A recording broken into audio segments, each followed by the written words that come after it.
Hi guys, welcome back to Fin Ladder. ये second video होने वाली है हमारे एफआरएम के डिस्कशन पे।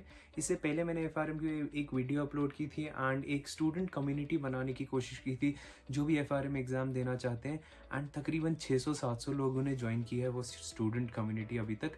हम लोगों ने सोचा था कि हम लोग व्हाट्सएप ग्रुप से स्टार्ट करेंगे, बट इतने ज़्यादा लोग हो गए कि एक व्हाट्सएप ग्रुप में लोग आ नहीं पाए।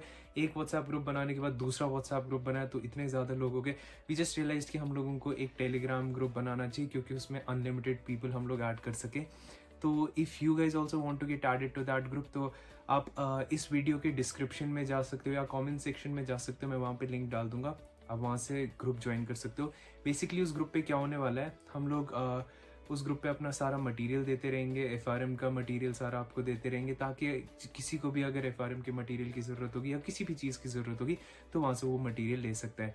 एट द सेम टाइम अगर आपको एफआरएम में और भी कोई स्पेसिफिक डाउट है तो आप वहाँ पे उस ग्रुप के एडमिन किसी से भी पूछ सकते हो। वो सब ग्रुप के एडमिन एफआरएम होने वाले, तो वो सब आपके डाउट सॉल्व करने में मदद करेंगे। मैं पर्सनली भी उस ग्रुप का एडमिन हूँ, तो आप मुराद को टेक्स्ट कर सकते हो उस ग्रुप में, the admin of that group, and मैं आपके पर्सनल डाउट सॉल्व करूँगा। बेसिकली मैं ये वीडियो बना क्यों रहा हूँ, क्योंकि कुछ कॉमन डाउट्स होते हैं। इन जनरल जब मैंने देखा वीडियो अपलोड करने के बाद, जो ये 700 लोग थे जिनने मेरे को कॉल किया, व्हाट्सएप टेक्स्ट किया, इन लोगों के काफ़ी कॉमन डाउट्स थे। तो मैंने सोचा कि मैं एक वीडियो बना देता हूँ जिसमें मैं ये सारे डाउट्स सॉल्व कर सकूँ।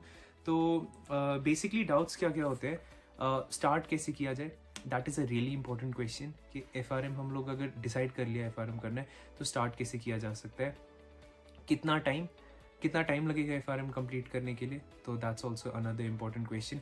ट्यूशन लेना चाहिए या नहीं लेना चाहिए, that's another important question. Books कौन सी एंड कैलकुलेटर कौन सा, वो काफ़ी सिंपल है, वो भी बता दूंगा। एंड जॉब्स का क्या सीन है एफआरएम में। तो बेसिकली मैं ये वीडियो डिवाइड करने वाला हूँ, तो आप डिस्क्रिप्शन में देख सकते हो। अगर आपको कोई भी पार्ट नहीं देखना हो तो आप स्किप कर सकते हो, डिस्क्रिप्शन में जाके चेक करना कि कौन सा पार्ट कहाँ पे है एंड डायरेक्टली वो पार्ट देख लेना। तो let's directly jump into it. Just want to tell one more thing that this is a second video. अगर आपको जानना है कि एफआरएम करना चाहिए नहीं करना चाहिए, एफआरएम की बाकी डिटेल्स जाननी है, तो बाकी डिटेल्स के लिए एक और वीडियो हम लोग ने ऑलरेडी बना रखा है।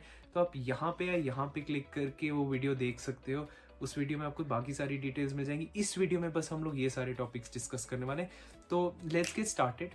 सबसे पहले हम लोग बात करते हैं कि एफआरएम स्टार्ट किसने किया जाए। मैं लोगों को दो कैटेगरीज में बांटूंगा। एक वो लोग होंगे जो पक्का श्योर हैं कि उन लोगों को एफआरएम करना है। दूसरे वो लोग होंगे जो अभी थोड़ा सा भी कंफ्यूज हैं कि एफआरएम करना चाहिए या नहीं करना चाहिए, अभी करना चाहिए बाद में करना चाहिए, जॉब अपॉर्चुनिटीज़ क्या होंगी उनकी एफआरएम में, एंड कोई भी अदर डाउट होगा। तो बेसिकली जो भी अभी कंफ्यूज है उनका बेस्ट तरीका अपना कंफ्यूजन हटाने के लिए दो चीज़ें वो कर सकते हैं। एक है टॉकिंग टू पीपल एंड दूसरा है गेटिंग स्टार्टेड विद इट।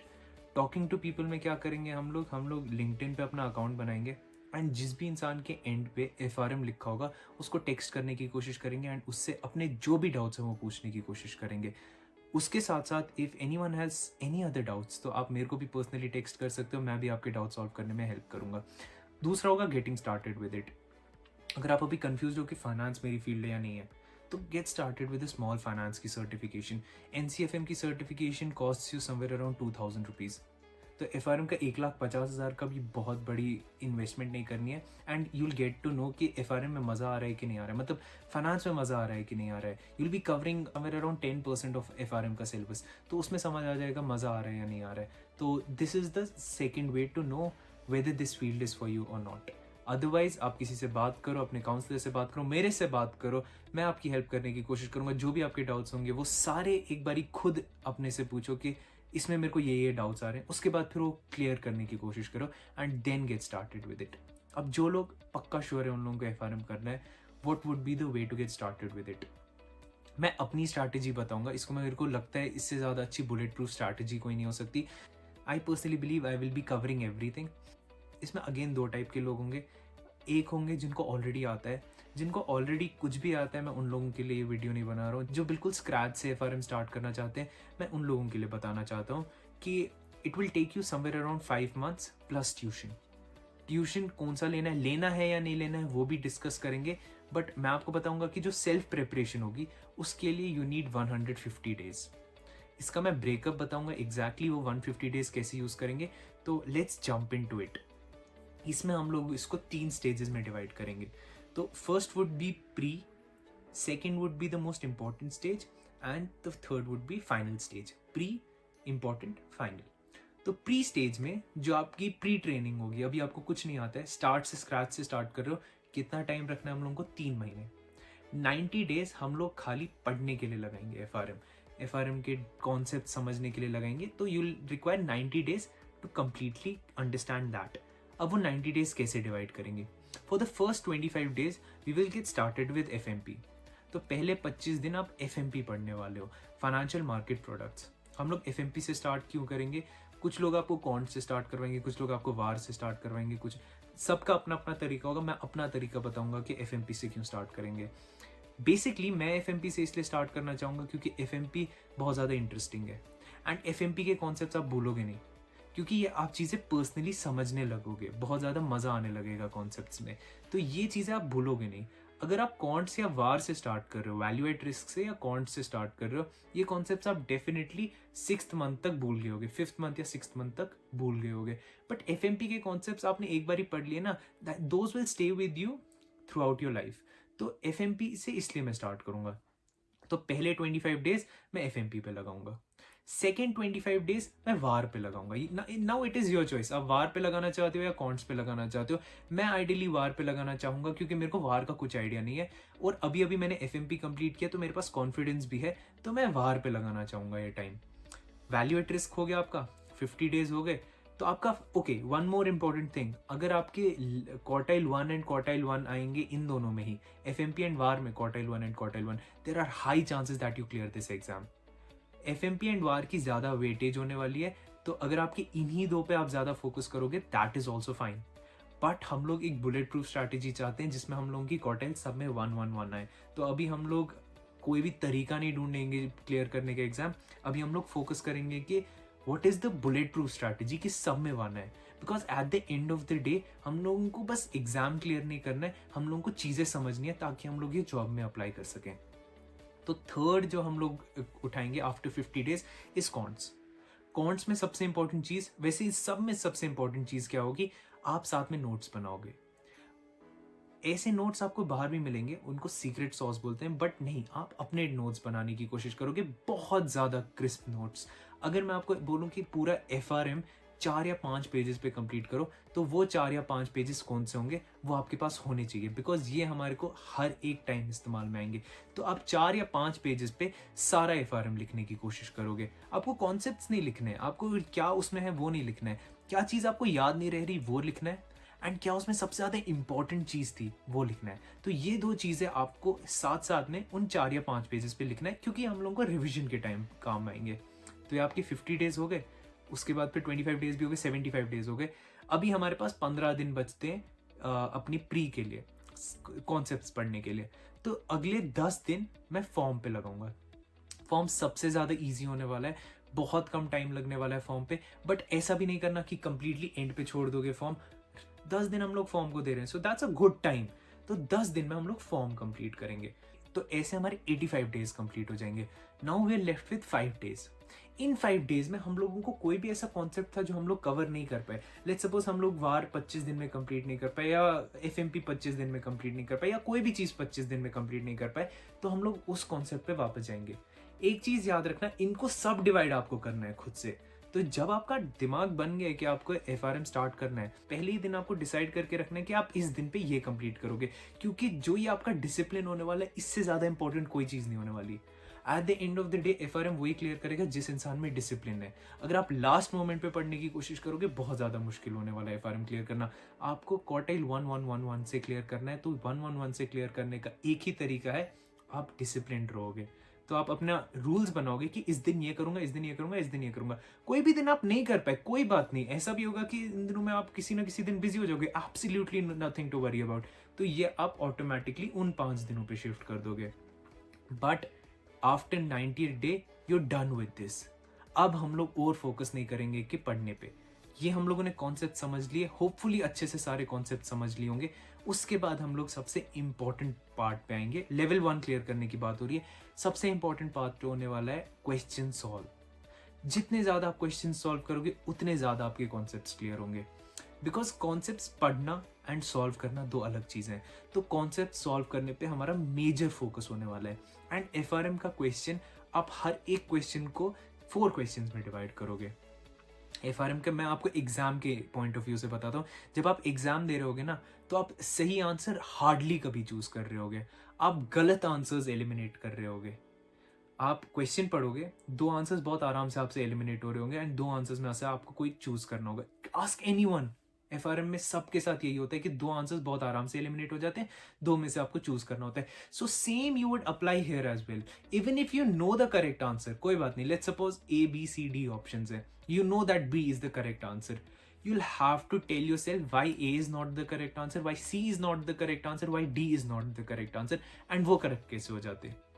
तो अगर आप ऐसे अपने क्वेश्चन सॉल्व करोगे तो आप अपनी एक्यूरेसी मल्टीपल टाइम्स बढ़ा दोगे अपने एग्जाम के टाइम पे, क्योंकि आप यहाँ पे एक क्वेश्चन को 4 क्वेश्चंस की तरह सॉल्व कर रहे हो। ऑप्शन ए गलत क्यों है, ऑप्शन सी गलत क्यों है, ऑप्शन डी गलत क्यों है, उसके बाद you finally choose B. At the same time जब आप आंसर सॉल्व कर रहे होगे तो आपको ऐसे आंसर्स नहीं सॉल्व करना। लेट्स सपोज मैंने क्वेश्चन बैंक लिया, मैंने क्वेश्चन 1 सॉल्व किया, क्वेश्चन 2 सॉल्व किया, ऐसे क्वेश्चन 10 तक सॉल्व किया, क्वेश्चन 20 तक सॉल्व किया, उसके बाद मैंने अपनी एक्यूरेसी देखी। No, this is not the way to solve the questions. आपको अपनी एक्यूरेसी अभी चेक नहीं करनी है, अभी तो आपके कॉन्सेप्ट्स ही बस क्लियर हुए हैं। अभी आपको चेक करना है कि मैंने क्वेश्चन 1 सॉल्व किया, उसी के साथ मैंने उसका आंसर देखा, मैंने गलती कहाँ पे की थी, मैं क्या सोच रहा था, जो मैंने लॉजिक लगाया था क्या वो लॉजिक सही है या नहीं।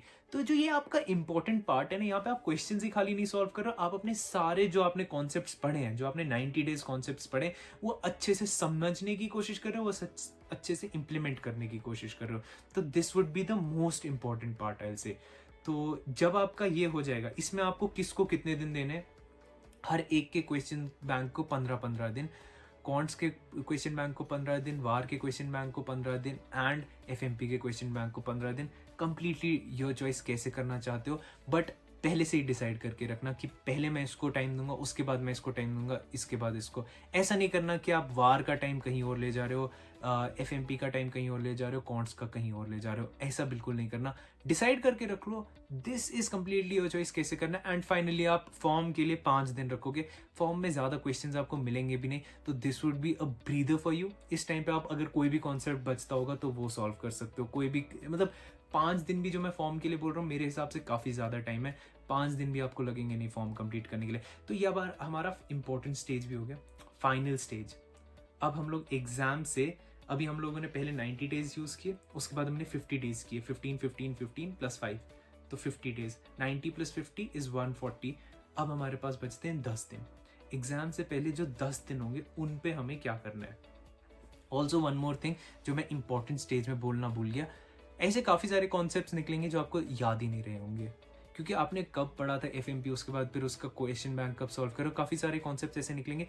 तो थ्रू आउट दिस टाइम आप एक और पेज लोगे, उस पर साथ में लिखते रहना कि मेरे को ये कॉन्सेप्ट याद नहीं आ रहा था, क्योंकि मैं अपना एग्जांपल दूंगा, मेरे को ड्यूरेशन का कॉन्सेप्ट है वो काफ़ी टाइम तक समझ ही नहीं आ रहा था, मेरा हमेशा ड्यूरेशन का क्वेश्चन गलत होता था, तो मैं हर बारी उस पेपर पे ड्यूरेशन लिखता था एंड उसी दिन शाम को ड्यूरेशन समझने की कोशिश करता था कि मेरी प्रॉब्लम कहाँ पे आ रही है, ड्यूरेशन मुझे समझ क्यों नहीं आ रहा है। ऐसे ऐसे करके मेरे ड्यूरेशन तो सॉल्व हो गया, समझ आ गया, बट ब्लैक शोल्स में प्रॉब्लम आने लगी, ब्लैक शोल्स मेरे से अभी भी सॉल्व नहीं हो रहा था, तो ब्लैक शोल्स भी मैं ऐसे सॉल्व करते गया। तो आप अपना एक पेपर लोगे, उस पर ये सारे कॉन्सेप्ट्स लिखोगे कि मेरे को ये कॉन्सेप्ट याद नहीं था, ये कॉन्सेप्ट याद नहीं था, ये कॉन्सेप्ट नहीं आता, बाकी जो कॉन्सेप्ट्स याद थे उनमें कोई प्रॉब्लम नहीं होने वाली। At the end of the day जो कॉन्सेप्ट्स नहीं याद आ रहे थे वहाँ पे प्रॉब्लम होने वाली। तो जो अब आपके लास्ट 10 दिन होंगे ना, उसमें पहले आप देखोगे कि जो ये कॉन्सेप्ट्स आपको याद नहीं थे, लेट्स सपोज आपने डे 91 पे चेक किया था कोई कॉन्सेप्ट, वो याद नहीं था, उसके बाद आपने डे 91 को ही वो पढ़ लिया था और याद हो गया था। अभी आप फिर से वो कॉन्सेप्ट एक बार अपने आप से पूछोगे कि आपको वो कॉन्सेप्ट याद है या नहीं है। अगर याद होगा परफेक्ट, नहीं याद होगा तो you go back and do that.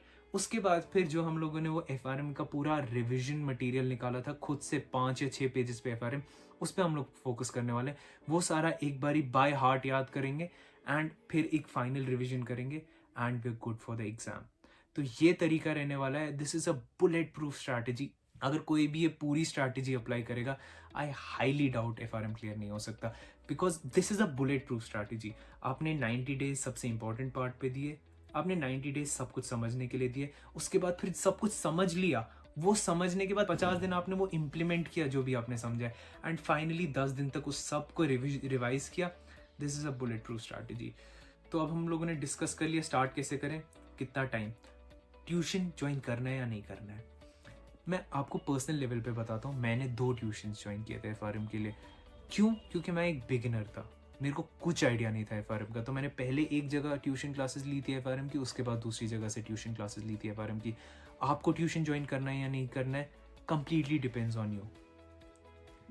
Best तरीका क्या रहने वाला है आपको ट्यूशन ज्वाइन करना है या नहीं करना है, before getting started with these 150 days और 10 दिन ले लो, एंड उन 10 दिनों में आप खुद से पढ़ने की कोशिश करो। खुद से आप वार और कॉन्ट्स पढ़ने की कोशिश करो। कॉन्ट्स का सेकेंड हाफ पढ़ना है एंड वार आप कुछ भी पढ़ सकते हो। अगर आपको वो कॉन्सेप्ट्स खुद से समझ आ रहे हैं, परफेक्ट, ट्यूशन की ज़रूरत नहीं है।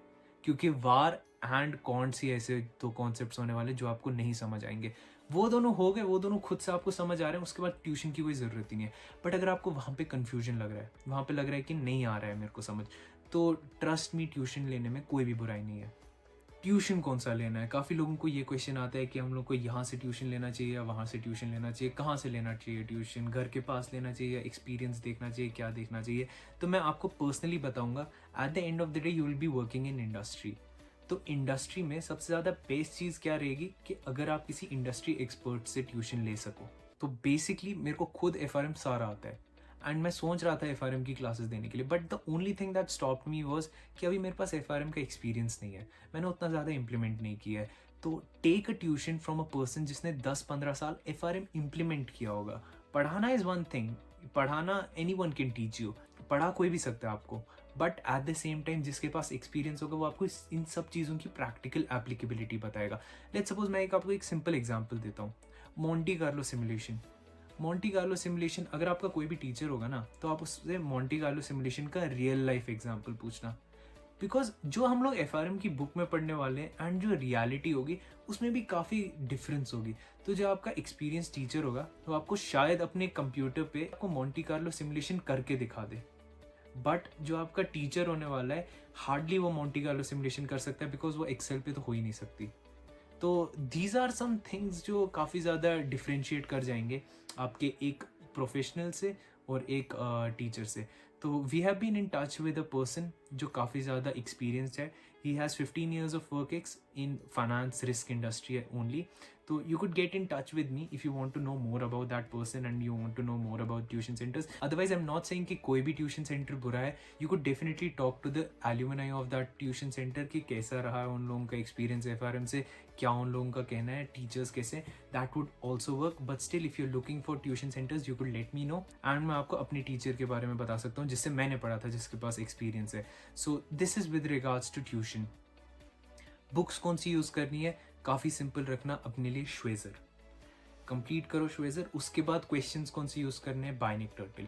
बाइनिक टर्टल के क्वेश्चंस बहुत ज़्यादा डिफिकल्ट होने वाले हैं, बट जो मैंने आपको कॉन्सेप्ट बताया था, हर क्वेश्चन को हम लोग 4 पार्ट्स में डिवाइड करेंगे। अगर आपका क्वेश्चन का आंसर गलत भी निकल रहा है ना, लेट्स सपोज आपने कोई क्वेश्चन पढ़ा, आपने बी और डी एलिमिनेट कर दिया, अब ए और सी बचता है, आपने शायद गलत आंसर भी चूज कर लिया, तो इसमें डीमोटिवेट होने वाली कोई बात नहीं है। एटलीस्ट आपको समझ तो आया आपने गलती कहाँ पे की है। That is very important in FRM. तो ट्राई हार्ड क्वेश्चंस। उसके बाद फिर जब आप एग्जाम देने जाओगे ना, आई कंप्लीटेड बाइनिक टर्टल। जब मैं एग्जाम देने गया ना, trust me, it was a cake walk for me. इतने सिंपल क्वेश्चंस मुझे लग रहे थे एफआरएम के, क्योंकि मैंने इतने ज़्यादा हार्ड क्वेश्चंस खुद से कर लिए थे। तो I would recommend you to use Schweser समझने के लिए concepts, and Bionic Turtle exam देने के लिए। इसके बाद फिर फाइनल क्वेश्चन आता है, जॉब्स है या नहीं है। मैंने अपने पिछले वीडियो में थोड़ी सी स्केप्टिसिज्म दिखाई थी कि एफआरएम की जॉब अपॉर्चुनिटीज़ आसान नहीं है मिलना, तो उससे काफ़ी सारे लोग डीमोटिवेट हो गए थे कि कोई एफआरएम कर रहा था तो उसने मेरे को टेक्स्ट करना शुरू कर दिया कि should I continue with it और not. I will tell you one very important thing कि इंडिया में डिमांड एंड सप्लाई की काफ़ी ज़्यादा मिसमैच है। इंडिया में जो हमारी जॉब्स हैं वो काफ़ी कम है, एंड जो सप्लाई है लोगों की वो काफ़ी ज़्यादा है। तो अगर आप इंडिया में ग्रेजुएशन रेट ही देखो, समवेयर अराउंड 20 लाख लोग एमबीए इन फाइनेंस की डिग्री के साथ ग्रेजुएट होने वाले हैं। वो सब लोग इन जॉब्स के लिए ढूंढ रहे हैं। तो आपका कंपटीशन हमेशा रहने वाला है। अगर आप सोच रहे हो कि आपका कंपटीशन खत्म हो जाए किसी चीज़ से, ट्रस्ट में वैसा नहीं होने वाला है। आपके पास जॉब वहाँ से चल के नहीं आएगी। आप कोई भी सर्टिफिकेशन कर लो, जॉब आपको वहाँ से चल के नहीं आएगी। आपको अप्लाई खुद से करना होगा। It would never be a cake walk for you. तो मैं आपके लिए कोई भी चीज़ शुगर कोट नहीं करना चाहता। काफ़ी ज़्यादा लोग आपको वहाँ पे शायद ये भी बोल रहे होंगे कि आप एफआरएम कर लो, जॉब मिल जाएगी। It won't be that easy. It would make your resume really strong. FRM आपके रेज्यूमे को काफ़ी ज़्यादा बूस्ट दे देगा, आपके अपने पेयर से काफ़ी ज़्यादा आगे ले जाएगा। But at the end of the day, degree के बाद जॉब मिलना भी कंप्लीटली आप पे डिपेंड करता है। जो आप इस इंटरव्यू रूम में बोलोगे, that would be really important. जो आप उन लोगों के सामने बोलोगे, that would be really important. जो आपका बाकी एक्सपीरियंस होगा, that would be really important. तो अगर आप बस सोच रहे हो कि मैं एक सर्टिफिकेशन कर लूँ और मेरे को उससे जॉब मिल जाए, ट्रस्ट मी, इतना ज़्यादा ईजी नहीं होने वाला कुछ भी। बट हाँ, अगर आप साथ साथ में अपने स्किल्स को भी डेवलप करते रहोगे और आप अच्छे से क्लियर करते हो एफआरएम, और उसके बाद फिर जॉब अपॉर्चुनिटीज़ के लिए साथ साथ अप्लाई भी करते हो, तो trust me, you would end up in a good company. तो this was with regards to the jobs. ऐसे काफ़ी सारी कंपनीज है जिनको एफआरएम की ज़रूरत है बहुत ज़्यादा। क्रेडिट रिस्क इंडिया में इतना ज़्यादा मेस्ड अप है कि इंडिया में अभी क्रेडिट रिस्क की काफ़ी ज़्यादा जॉब अपॉर्चुनिटीज़ आने वाली है। ट्रस्ट नहीं, मेरे साथ जो मेरा दोस्त एफआरएम दे रहा था, ही वॉज एचएसबीसी में 10 साल in and a chartered accountant as well. उसको कंपनी ने बोला था एफआरएम करने के लिए। There was another person from Royal Bank of Scotland, वो भी एफआरएम कर रहा था। There was another person from Bank of America, वो भी एफआरएम कर रहा था। तो all these companies do require FRM. ऐसा कभी भी नहीं सोचना कि एफआरएम की वैल्यू कम है, ऐसा नहीं सोचना। इसकी वैल्यू बहुत ज़्यादा है। इनफैक्ट कंपनीज इसके लिए पे करती हैं कि you complete your FRM and हम यहाँ से आपको पे करेंगे, उसके लिए हम लोग आपके सारे एक्सपेंसेस बेयर करेंगे। तो that is really important to understand कि काफ़ी ज़्यादा कंपनीज को एफआरएम की ज़रूरत है, but at the same time thinking कि मैं एफआरएम कंप्लीट कर लूँगा एंड मेरे पास जॉब वहाँ से चल के आएगी, इतना ज़्यादा ईजी नहीं होने वाला है। तो I just wanted to clear this dilemma, clear this question कि इतना ज़्यादा ईजी नहीं होने वाला जॉब मिलना, but at the same time ऐसा भी नहीं होगा कि आपको जॉब नहीं मिलेगी। You will end up with a good job if you have completed FRM and at the same time you know concepts. If you clear the interview, you will get a good job. तो this was with regards to FRM. अगर फिर भी किसी को कुछ भी question आता है, अगेन सेइंग, आप टेलीग्राम पे मेरे को पर्सनल टेक्स्ट कर सकते हो and I would love to solve your doubts. Thank you so much for watching this video. Best of luck for your FRM exam.